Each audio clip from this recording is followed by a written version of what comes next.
It's a beautiful day in this neighborhood, a beautiful day for a neighbor. Would you be mine? Could you be mine? It's a neighborly day in this beauty wood, a neighborly day for beauty. Would you be mine? Could you be mine? I have always wanted to have a neighbor just like you. I've always wanted to live in a neighborhood with you, so let's make the most of this beautiful day, beautiful day. Since we're together, we might as well say, would you be mine? Could you be mine? Won't you be my neighbor? Hello, welcome to the Unitarian Universalist Westside Congregation in Rio Rancho. We are glad that you are able to join us for this online service. If this is your first visit, welcome. If this is one of many visits with us, welcome back. We invite you to explore our website at UUWC.org and to email us with any questions at ministeruuwc@gmail.com. I'm the Reverend Dr. Nancy Hitt, Consulting Minister for this congregation. Our speaker today is the TEDx speaker and author, Dr. L. Carol Scott. She has a dream to honor the capacity for faith, for belief in the impossible as a birthright. What Carol calls your SASS was born from knowledge and experience in a stellar career and founded on more than a century of theory and research on child development and early education. Carol's professional background shines in this unique framework for personal transformation, forged in the crucible of her recovery from a childhood full of trauma. Our program is founded on many of our 7 principles and sources. We invite you to identify them with her as she speaks. We also thank Bram for our animal ministry moment and Steve for the camera work and editing that make this video possible. Here are the announcements for this week. Our art group has resumed meeting on site here at the church. If you would like more information about that, please contact Bram at bramin@live.com. That's BRAMIN @live.com. If you are willing to help clean up either the church grounds or the interior of the building, please contact me. And our drop-off Storehouse West donation bin is not available this week. I will keep you posted as to when it is back in place. Please do not drop off donations for Storehouse West until you are notified that it is okay to do so. Please do not leave food or grocery bags outside the church. Thank you. And people, please do not put anything other than newspapers in the bin marked for Rio the dog. She does need your newspapers, but stuffing plastic grocery bags into her bin means that there's no room for the newspapers that she actually needs. Thank you. We are anticipating resuming services on site here in the sanctuary on June 6th at 11 a.m. Masks will be required in all indoor areas with the exception of those leading the service. Our service will be recorded. If this is an issue for you, please let a greeter know when you arrive so you can be seated outside the scope of our fixed camera. We will hold social hour following the service. If you would like a snack or a beverage, please brown bag it. It can be stored in the fridge prior to the service. Remember that only water is allowed in our sanctuary. Other guidelines and helpful hints will be forthcoming in our weekly email newsletter. Please look for them there. And lastly, and very importantly, our first service in person together will be titled Flower Communion Reunion. It will focus on the historical Unitarian story and ritual of the first flower communion. Please plan to bring the flower of your choice with you to church to be incorporated into our community bouquet on that day. Please join me now in lighting our chalice. If you have a personal chalice at home, light it with us and join together in the words on your screen. May our chalice flame show us our past and our patterns. May it clarify our thinking and feeling and illuminate the way forward in our lives. Shalom and amen. Please join me in affirming our aspirations as they appear on your screen.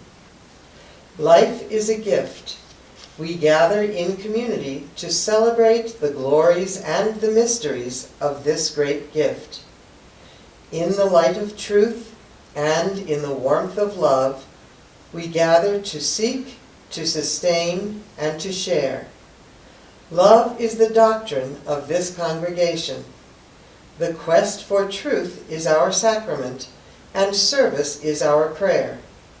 To dwell together in peace, to seek knowledge in freedom, to serve others in community, to the end that all souls grow into harmony with creation. Thus do we covenant with one another. Shalom. I invite you now to relax in your seat wherever you are. Sit upright, yet relaxed and supported.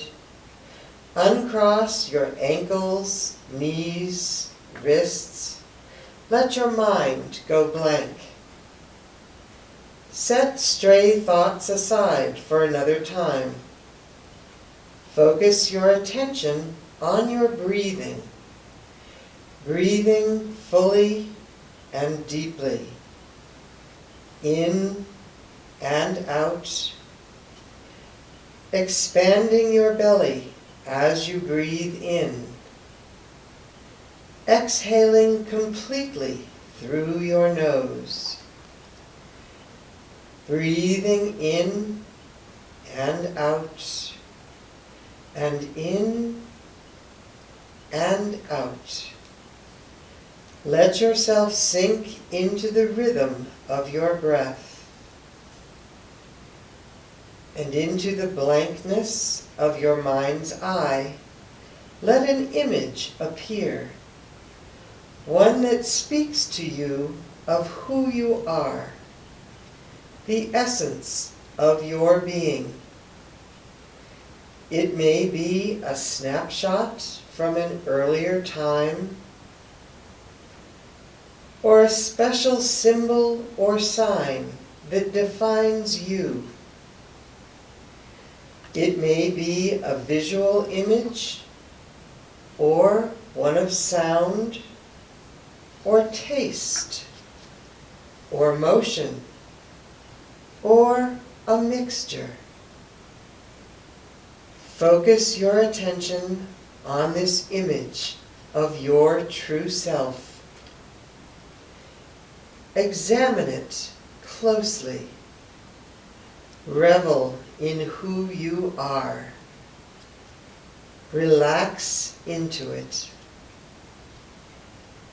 Draw this revealed sense of yourself close to you.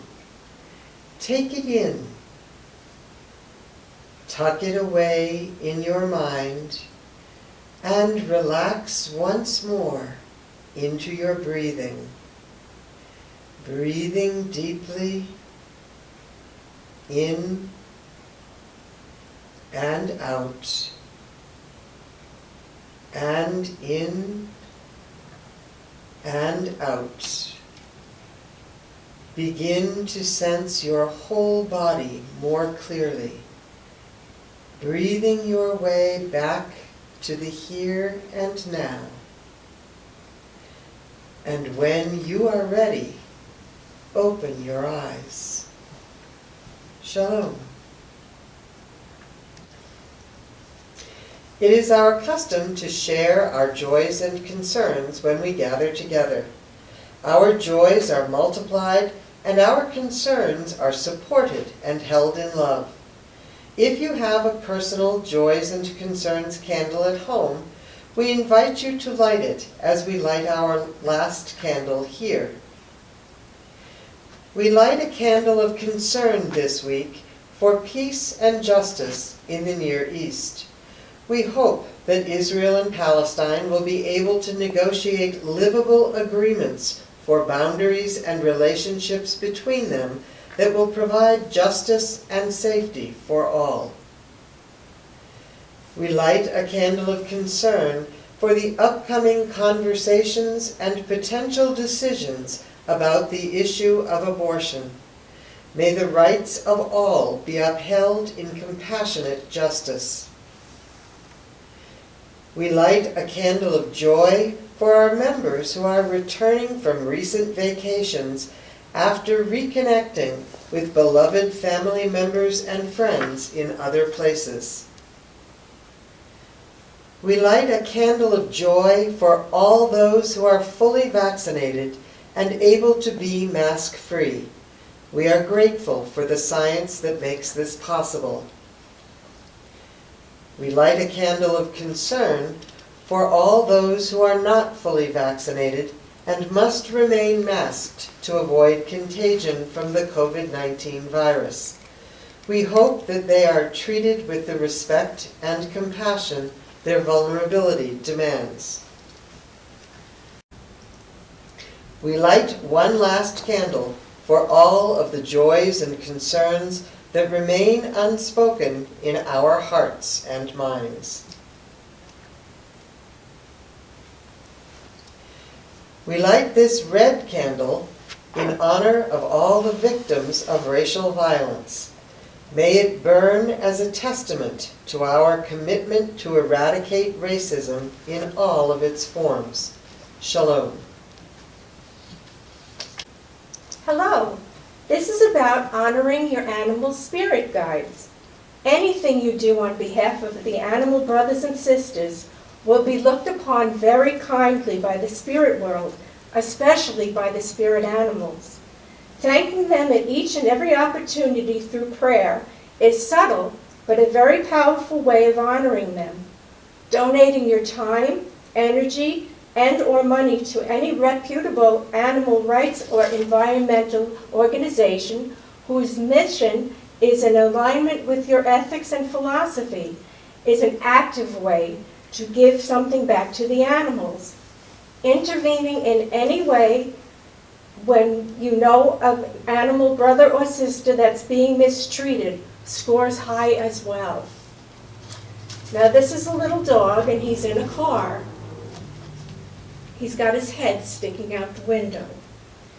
Hey, there's a dog in the next car over. There's a dog in that car by the light. Hey dog, dog. Okay dog, I'm just trying to, please stop interrupt. If I can get in one, fine dog, is that how you want it? You like someone talking over you? Huh? Huh? Huh? Now he's gone. This is why I never make friends. Our moment for all ages today is very special. We're going to go back to a neighborhood that many of us knew when we were little, or perhaps when our children were little. It's Mr. Rogers' neighborhood. It doesn't matter where you live, we can all visit there together.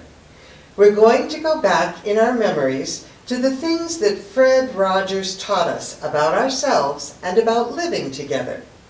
And just like Mr. Rogers always did, I have a few of my animal friends here to remember all of this with us. This is Olivia the ostrich, and she says hello. And this is Geraldine the giraffe, and she says hello also.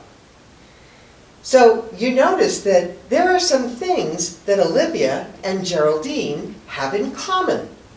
They both have long necks that move and do all kinds of things. They both have big brown eyes. They both have very long eyelashes, and they're both very soft to touch. However, there are also some things that they do not have in common. Olivia has feathers, and that's what makes her soft. And Geraldine, she has fur, and that's what makes her soft. And while Olivia is kind of a heathered tone of browns with her feathers, Geraldine has a wild pattern of white with all of these caramel-colored splotches on her. And did you know that even if Geraldine had one of her giraffe friends here, no two giraffes have the exact same pattern of spots on their bodies? That's how they know who each other is. They are all individuals, all with a similar pattern of color in spots, but all different at the same time.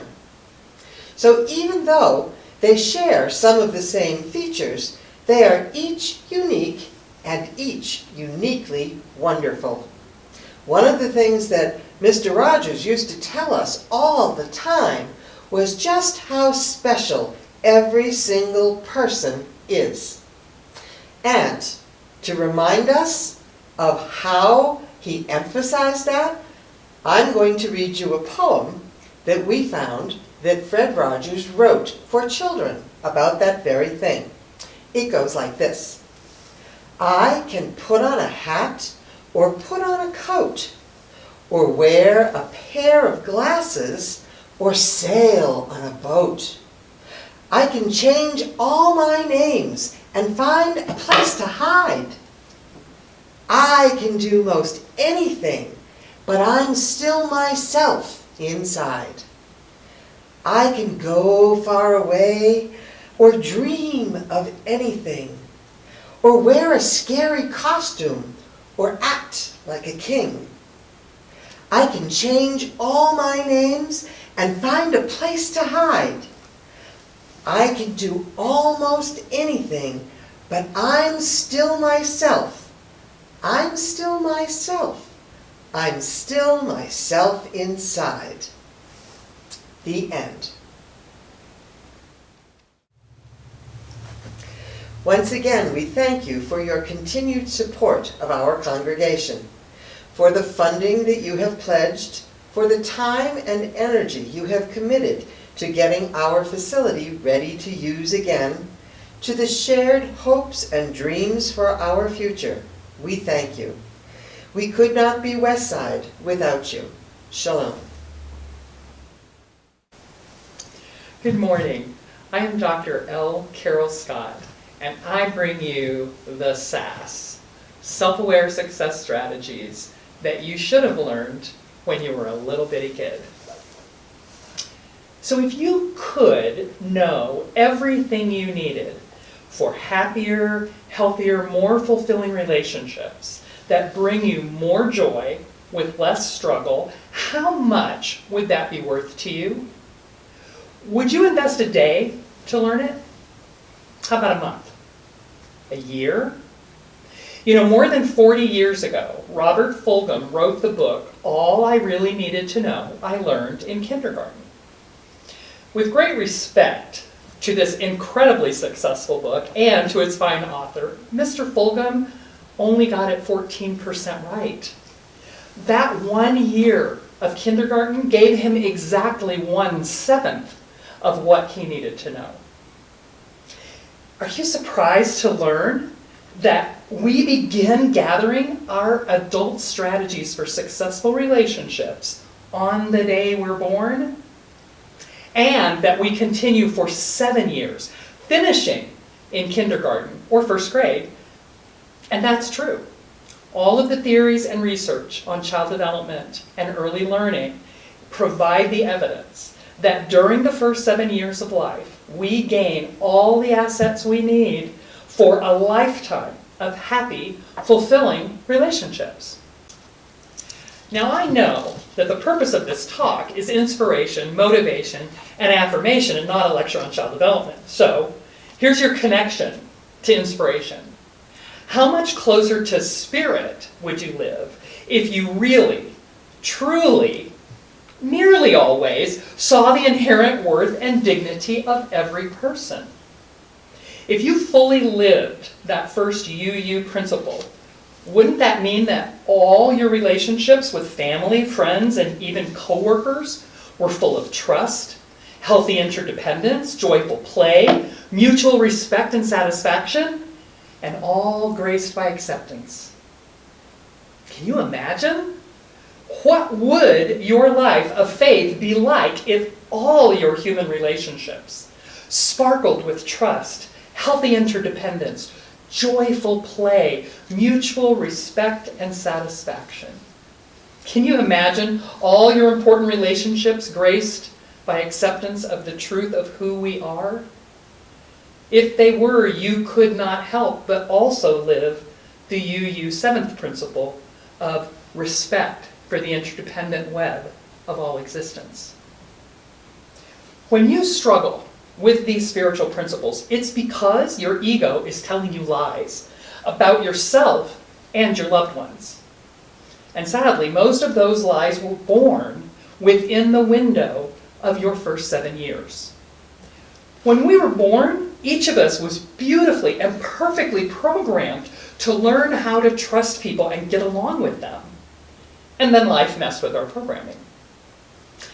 In my first book, Just Be Your SELF, Your Guide to Improving Any Relationship, I described 7 success strategies that you were meant to mine in the early years, like little oars, to become a self-governed, ego-aware person who is leading in your life and free of self-imposed barriers.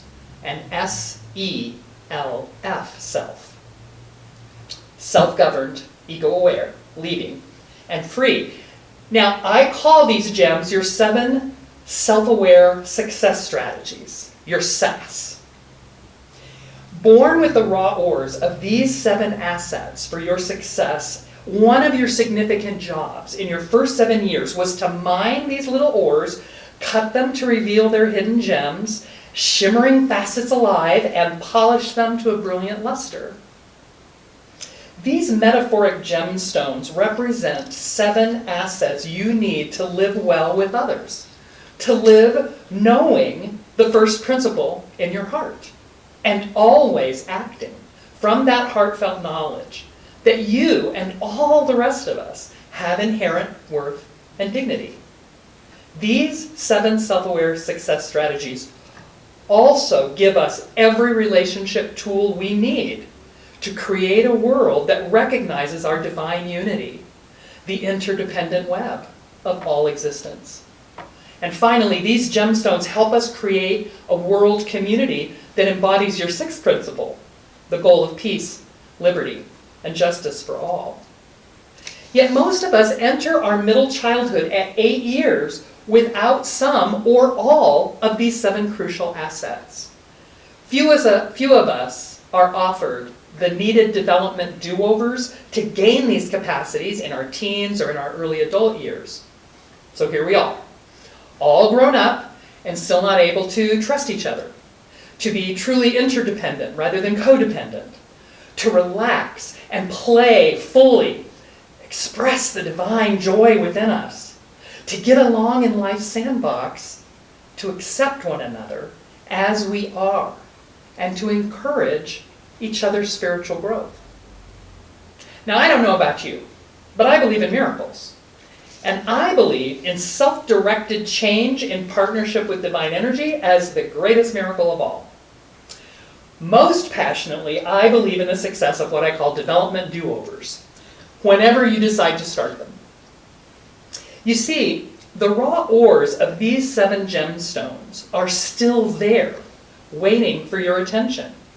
Mining tools are more abundant now than when you were born, and any one of you can have a greater connection to spirit and more fulfillment in your life as you begin for the first time, or now expand how fully you express your highest, best self through relationships. Because isn't it true that we express our spiritual principles mainly through relationships with others? In my belief system, I would say that if I, as a little human manifestation of God, express myself in the wilderness where nobody else can see or hear, I'm still God expressing in human form. But I also believe that the interdependent web of life, which I call God, learns through us. I am among that web's many hands and feet. I am some of its billions of eyes and ears. And only in relationships with others can I do the deep, transformative learning that evolves the spirit within me. Solitude and contemplating my navel, individual therapy, journaling, and solitary prayer, they were all great. And they only got me so far. Then, for real spiritual growth, you need people. The wisdom of childhood is the solution for those of us who are deeply spiritual when we're alone, but still struggle to see that inherent worth and dignity in everyone we know. I mean, gosh. Can you really imagine that world with me? Just for a moment. Close your eyes if you want to, or open them and look out the window and see with me a world that respects the worth and dignity of every child and elder, every homeless man and hooker, every prisoner and police officer, every immigrant and indigenous one, every race and religion, every friend and every foe. See with me a world of peace, liberty, and justice for all these, for each and every one of us, regardless of appearance or status or skill. See with me that world that sees the worth of every person. You know, oddly, that reminds me of a joke I heard about a kindergarten teacher who gave her class a show and tell assignment to bring something to represent their religion. So the first child stood and said, "My name is Joshua, I am Jewish, and this is a Star of David." The next child stood and said, "I'm Mary, and I'm a Catholic, and this is a crucifix." The third child, who was part of a Unitarian Universalist congregation, said, "I'm Willow, and I'm more spiritual than religious." And then pointing at herself, she added, "And this is a free and responsible person on a search for truth and meaning." And that is the essence of the wisdom of childhood, knowing that there is this powerful and unique value in each of us. What childhood's wisdom also knows, which many of us seem to have forgotten, is that it is up to each of us to bring that value forward powerfully. Your two big jobs in life are, one, bring your value to us, and two, receive the gifts that we bring. Here's an amazing truth. The wisdom of childhood is designed to form us into beings who live in relationships. That's really important. So I'm going to say it again. Not just in relationships, but in relationships that value each participant. That's really important. Relationships are not just supposed to be about getting along. They should be really about seeing each other. So, how does this magical innate programming work, you may be wondering? Or maybe, why didn't it work so well in me? Well, of course, my first book gives you the full story. In 20 minutes, I can only say so much, but here's the gist of it. How many of you have heard the term individuation? It's a fancy $50 word from developmental psychology, but its meaning is straightforward. You grow from a fertilized seed inside a woman's body to a breathing, upright, walking, talking, thinking, dreaming, social being who functions independently in an extremely complex world.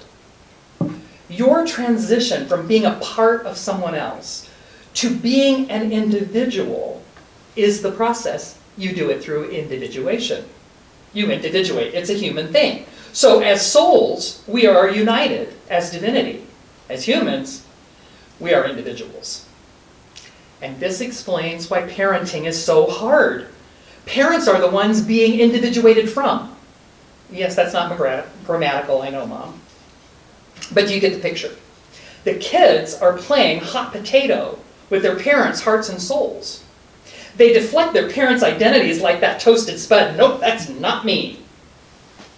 Starting even in infancy, over and over, their behavior says, nope, that's you, that's not me. Do you remember all the times that you asserted your identity as a child and youth? Made you feel strong and proud, right? Being the hands that deflect is so much more enjoyable than being the potato. So pity the poor potatoes, I mean parents. They have been peeled and mashed by their children's individuation. Or, perhaps, they have mashed individuation right out of their children. That's where nature's plan for our mining of successful self-awareness goes awry. In the delicate, interactive dance that is children's individuation, their parents often don't have a clue about the fact that they're dancing. And so they are truly clueless about which steps won't crush baby's toes. So if your clueless parents were like most clueless parents, then you probably lack a healthy capacity to trust folks reasonably. And your closest relationships may have suffered from it or been lost to your distrust. You can't know the inherent worth and dignity of someone for whom you feel no trust. And clueless parents smash our independence, our autonomy too, and we wind up codependent or overly dependent. Parents and teachers in their unaware dances with preschoolers step on their dreams so they never find an abiding sense of faith. They break children's efforts at negotiation so they never learn a healthy strategy to get what they want and let others do the same. I can't respect the interdependent web of existence if I can't find my own place in it. And so there they are. The first four of the self-aware success strategies: trust, independence, faith, and negotiation. These relationship assets are all programmed for our acquisition by 4 years of age. 4. Most of you don't even remember 4. Given that your ability to trust others was established by 6 months of age, do you think maybe it might be time for a do-over in your early development? These first 4 success strategies are the basic structure in which your personality lives.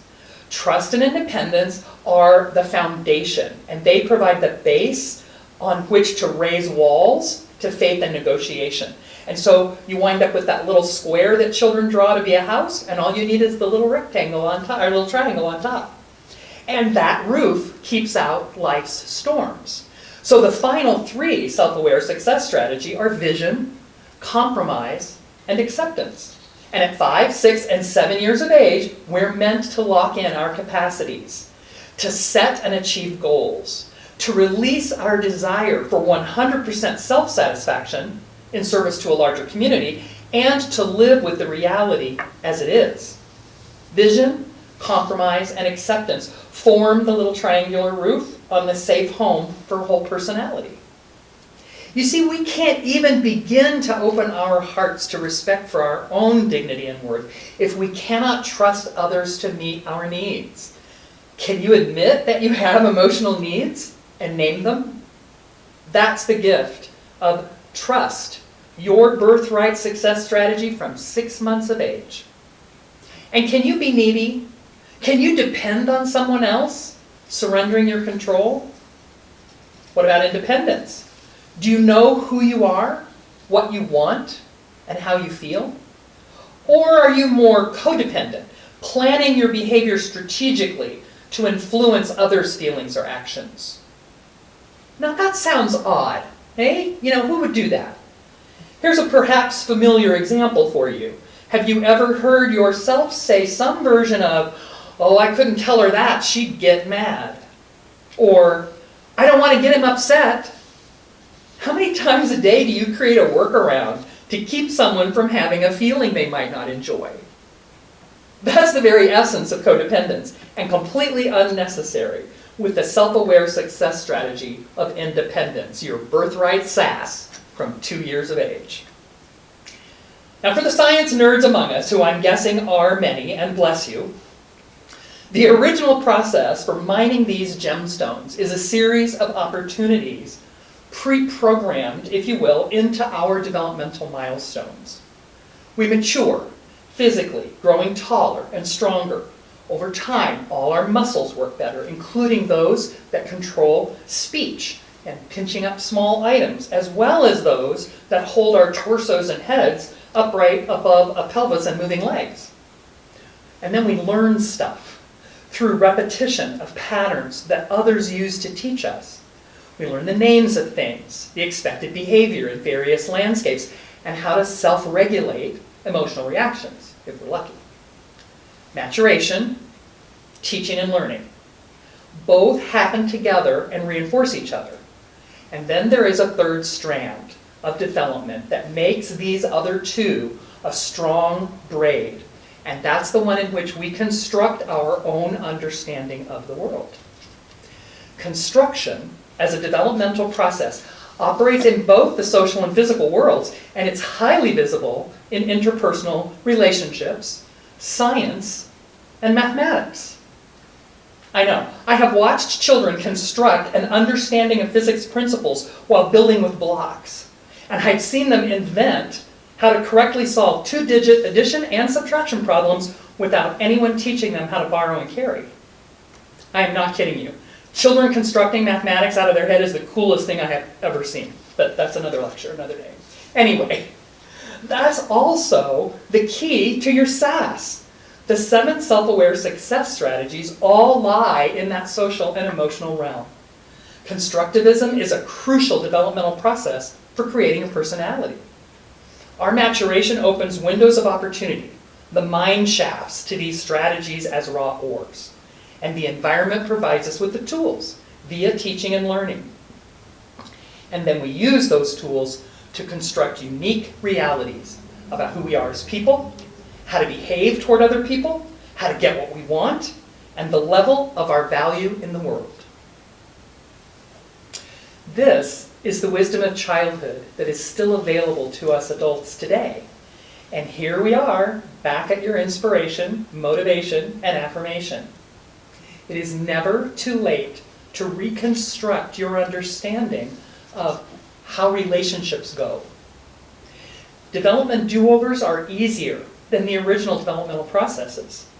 You have a more sophisticated mind for understanding the tools you're using. With the benefit of hindsight on your life, you get to take advantage of that maturity. And not only that, but most of you hold a comprehensive digital knowledge base in the palm of your hand, which can be activated with a verbal command. Siri, find UU Church near me. If you want to be closer to spirit, I recommend happier, more satisfying relationships as a pathway. If you want to live always knowing the worth and dignity of everyone you meet, then this construction job of defining your personality inside these 7 childhood social assets is your work. You can reopen the mine shafts to self-awareness of your trust, independence, faith, negotiation, vision, compromise, and acceptance. You can rebuild your little safe house with sturdier versions of these sassy assets anchoring each junction from foundation all the way to the roof peak. Your own little red house may be just as you drew it when you were a little yourself. Are you ready to release any relationship struggle and embrace your potential with a rebuild? Well then, the book, if you want it, will take you farther, but most importantly, you'll need the willingness to get out your pickaxe and start swinging. By itself, without your effort, the book is just a collection of words and pictures. Will it matter if you dig in and do your mining work? Well, the evidence of the authenticity of this work is standing right here in front of you.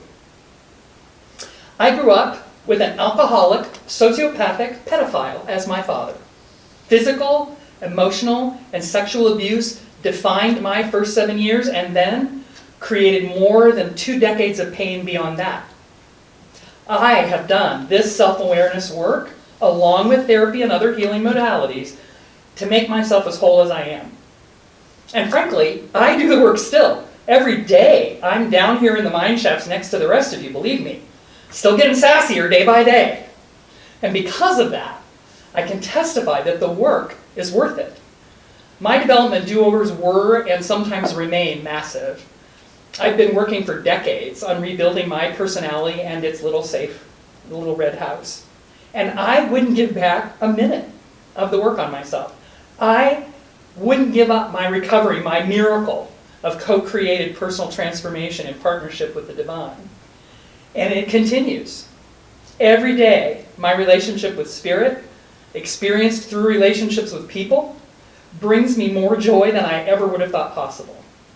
So I wish for you a life full of childhood's wisdom, the self-awareness for more joy in every relationship of your life, especially in your connection with Spirit.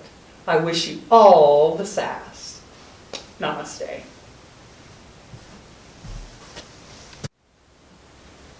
We invite you to respond to this service on either our YouTube page, our website services page, or our Facebook page. You may also email your questions and comments to me at ministeruuwc@gmail.com, and I will forward them to Dr. Scott on your behalf. Thank you. Please join me now in the words that appear on your screen as we extinguish our chalice. The flame is extinguished. The smoke curls up into the ether. May our experiences here continue to inform us and become part of who we are. Shalom. May you recognize the patterns and resources of your life. May you find new and creative ways to create your best self with them. May you engage in community and find deep support for all of your hopes and dreams. Shalom and amen. It's a beautiful day in this neighborhood, a beautiful day for a neighbor. Would you be mine? Could you be mine?